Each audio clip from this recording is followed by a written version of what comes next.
Hello guys, it is Samantha Vingers from AIMC Business Solutions, and today we're going to be talking about website usability checklist. If it relooped back again, Samantha Vingers from AIMC Business Solutions, and today we're going to be talking about the website usability checklist. Okay, so I put together a few steps to make sure that your website is easy to use. That's what we talk about when we mean usability. I'm sure you guys have been on bad sites where you are fed up and you leave the site because you don't like the way it works. It's not easy to use, it's not easy to navigate.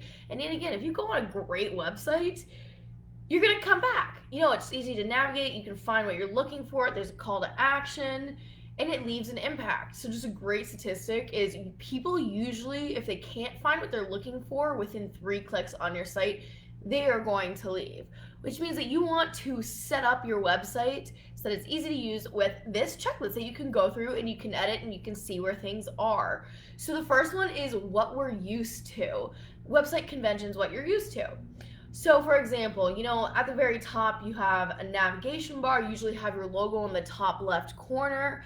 How are websites set up? You have your landing page, and then you can scroll to different clothing, accessories, say example for a shopping site, what you're used to. If it's something like Shopify or Amazon, you're going to expect, what are you used to? You're going to expect a search bar, you're going to be able to see your orders, your history, suggestions.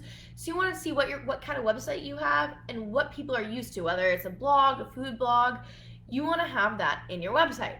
Okay, so now we're going to move on to the second one, which is visual hierarchy. And I know I talked about this a little bit, but this one is super, super, super important. Yet again, at the top, you want to have your most important info at the top. Your name, your logo, your bar where you can navigate the different other pages off of your landing page, and usually you're going to have, say example, I have a website for my resume and some of my portfolio work. And my thing in the very top above the fold on my website is my name, a photo, and what the site is. So you're going to have on your home landing page who you are, what are you offering, why should they pick you, and what do you want me to do. You want to have that in the top half of the fold and have it at the top half so that people don't have to scroll to find that information. That's why visual hierarchies are important. Important info goes at the top, and so people don't have to search, because if people are searching and they can't find it and it's not easily found, they are going to leave your site. If they can't figure out where to click or where to go, they're gone. So you want to make sure that that is all set up. All right, now we're going to move on to number 3, which is clearly defined areas. Just like visual hierarchy, in your navigation bar, you have clearly defined areas. I'll go through 2 examples. So in my navigation bar for clearly defined areas, I have home and bio, experience, education, skills, and then blog. So that's just for my resume and my own personal website. But yet again, let's go back to the Shopify or Amazon example. That would be, or let's go to a department store actually. So you're gonna have men, women, and then past that, you're gonna men, women, kids. Then you're gonna have apparel, accessories, and then past that, you're gonna have those different groups. What's under apparel? You get tops, blouses, jackets, the list goes on. So you want to have those clearly defined areas where people know how to click, because if they have to, they can search for a very specific item, but yet again, you want to make it easy to define, where do I want to go to. Yet again, it's all about getting someone to where they want to be within those 3 clicks. Okay, now we're going to move on to the 4th one, is the CTA, call to action. Okay, so it's different for your site and what you want. Mine, yet again, I'm going to go back to my personal blog and my website. My call to action is, I have a contact me on there. I want you to contact me based off of what you see. Call to action for somebody else's blog might be, click here for our blogs and updates and sign up through your email. A call to action on a Shopify or Amazon thing might be save this, add it to a list or a purchase, but you want to have your call to action easily found yet again. And that comes with having your website knowing who you are and what you're doing. You don't want people to just read it once and then leave your site. You're going to want them to come back. So what is your call to action? And throw that on there and make sure that people know what you want them to do. And a great way to do that is if once you're asking, do you accept cookies, but also have a little pop-up, which is like, enter your name and email, da da da da, instead of having them to scroll all the way down. All right, now we're going to move on to the 1, 2, 3, 4, 5, fifth one, which is minimal to no distractions. Y'all, this is super, super, super, super, super important.